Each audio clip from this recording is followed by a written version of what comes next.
Okay, so today we're going to talk about climate and weather.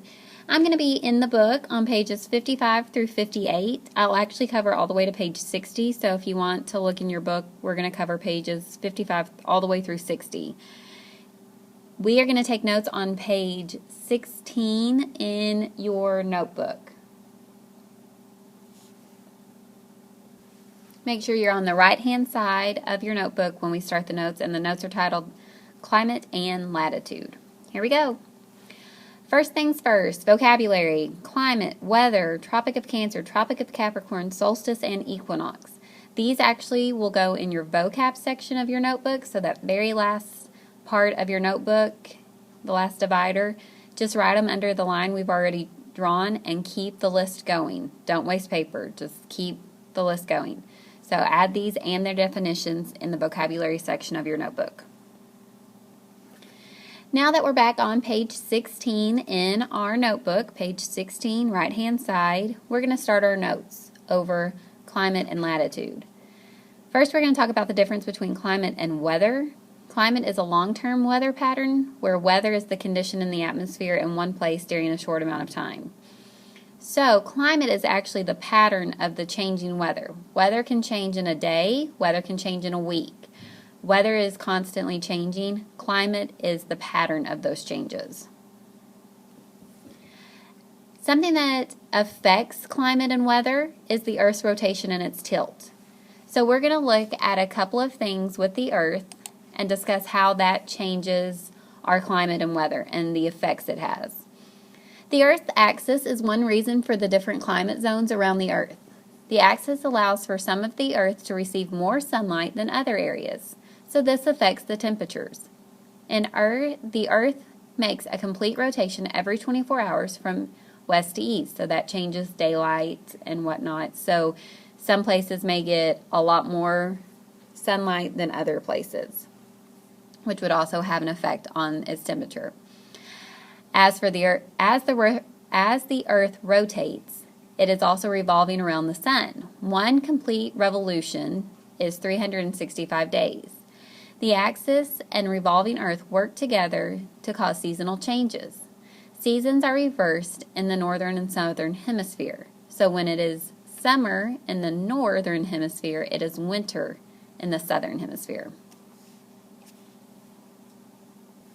The picture that's on this page is actually from your book. It's on page 57, so if you want to look at it up close, you can go to 57 and look in your book.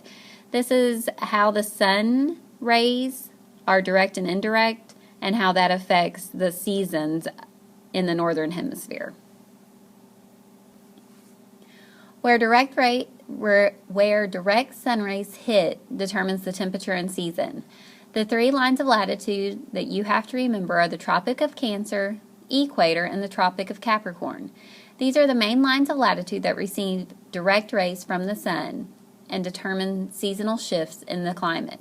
Where direct rays hit determine the seasons of the world. There are three major latitude zones in the world. Latitude is the most determining factor of a region's climate, so we can make determinations based on strictly a place's latitude on what kind of climate they have. The three latitude zones are also called climate zones. The first one is the low latitudes. It's the area between the Tropic of Cancer and the Tropic of Capricorn, typically warm to hot climate, and it's also known as the tropics. It is between 23.5 degrees north and 23.5 degrees south. There is only one area of the Earth that is low latitudes. It's right in the middle. The next area is the high latitudes. There's actually two areas on the Earth that are high latitudes. They are in the polar areas, the North and South Pole. It is very cold climate and usually frozen all year round. And the latitude of the high latitudes is 66.5 degrees and above, and 66.5 degrees south and above.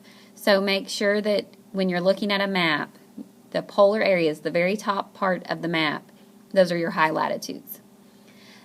The middle, in between the Tropic of Cancer and the Arctic Circle in the northern hemisphere, and the areas between the Tropic of Capricorn and the Antarctic Circle in the southern hemisphere, these are known as our mid-latitudes because they're in the middle of the high and the low latitudes.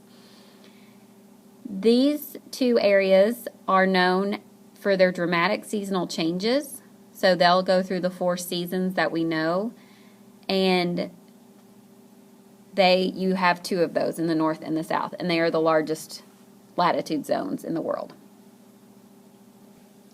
Okay, so here's a little picture to kind of give you an illustration of your latitude zones. We're going to color it. The part that's already colored, the 2 orange areas, those are your high latitudes because they're in the polar areas. This middle area, right here in the middle, from the dotted line to the dotted line, because those are my Tropic of Cancer and Tropic of Capricorn. This is going to be your low latitudes. And then the areas that are shaded pink,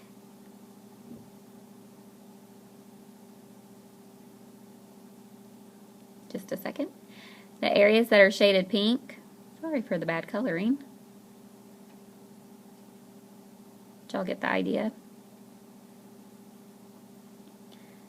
Those are your mid-latitudes. So if we were to label these, they would be, this would be your high latitude,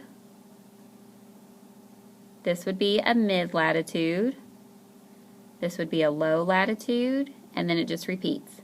Mid, and then high again. So as you can see, there's 3 climate zones in the world: your low latitudes, your mid latitudes, and your high latitudes. And all of this is talking about is the temperatures that they get and their climate. It's all based on latitude. Latitude is the most determining factor when determining a place's climate. Also remember the difference between climate and weather. And that is the end. Y'all have a fabulous day. Bye.